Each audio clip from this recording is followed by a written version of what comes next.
you get to Stanford. Yep. And where does that take you?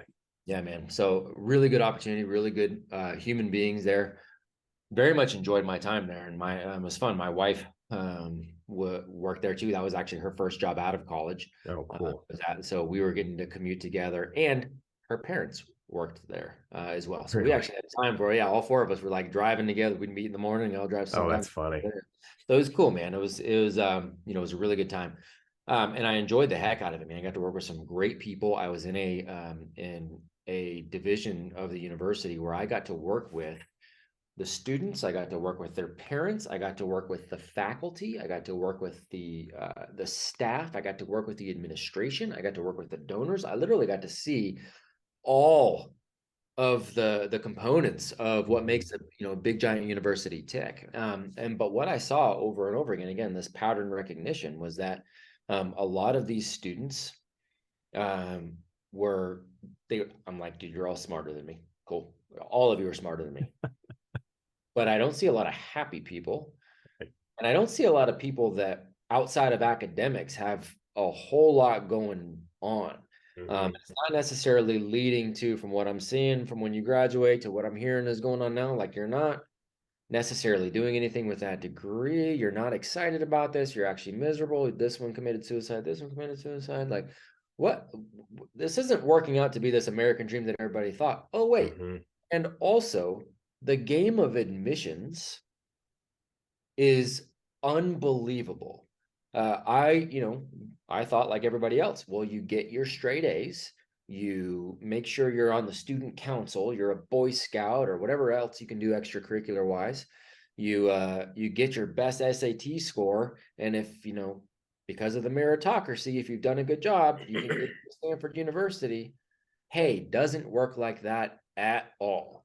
There's very much a game that is being played. And so that was really what started kind of opening my eyes to, wait, this whole thing that we believe culturally about school, it's not real. Mhm.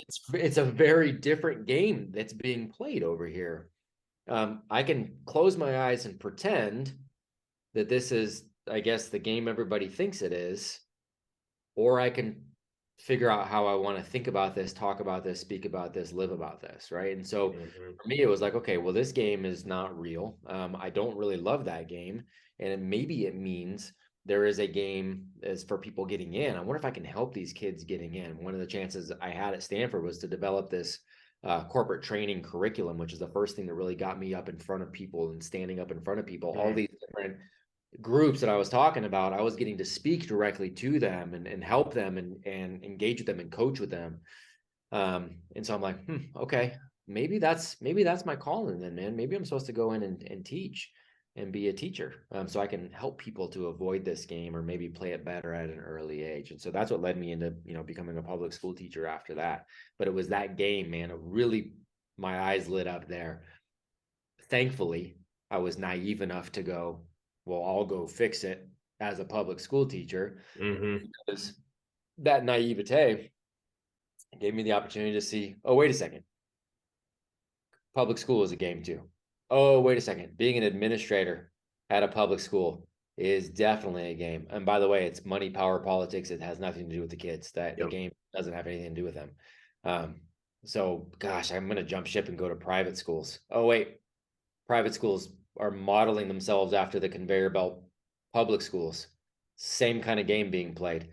And I was curious enough to ask why. Like, why do we play the game the way we do? Why does school look this way? Why is the world changing, but school isn't? I was Mhm. curious enough to ask that question. I was dumb enough to actually go look for the answer. Um, and then once I found the answers, I was ballsy enough to speak out against it and to do something else about it.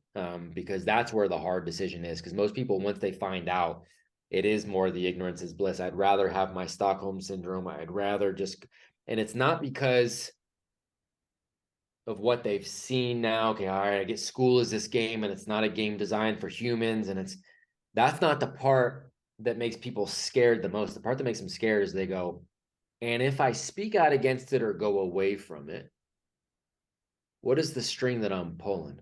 Who Mhm. is going to, my mom's gonna be mad at me. The neighbors down the street are gonna think I'm a bad parent.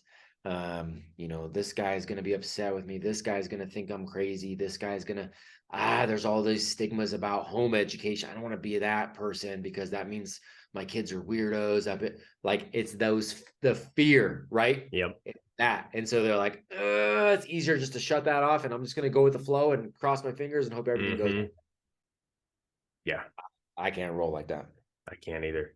Mm. You know, I always like being weird. At first, you know, when you're a kid, you don't, and then as you age, you're like, man, if everybody else is doing it, screw that. I want to do the opposite, you know? Yeah. And yeah, I mean, never like going with the flow. It's just can't do it.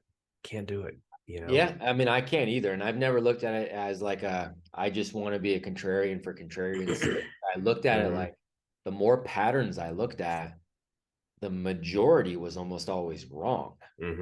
So that I did it more out of, it was more out of like, almost a fear of that, where it was like, I remember I think it was Mark Twain who said, you know, if you find yourself on the side of the majority, it's time to pause and reflect. And I looked at it more like that, like, wait, if everybody's doing this, what am I missing? It's the magician, it's the cultural magician's trick of like, look over here while I do the magic over here, right? Yep. And that's kind of how I started to view it. And so for better or for worse, I end up going against the status quo in almost everything. But in that same regard, I end up being against the status quo in almost everything too, where I am far more free, far more sovereign, far more at peace, far more joyful, I think, than a lot of people are. And I don't think I'm cool. I think it's a product of that.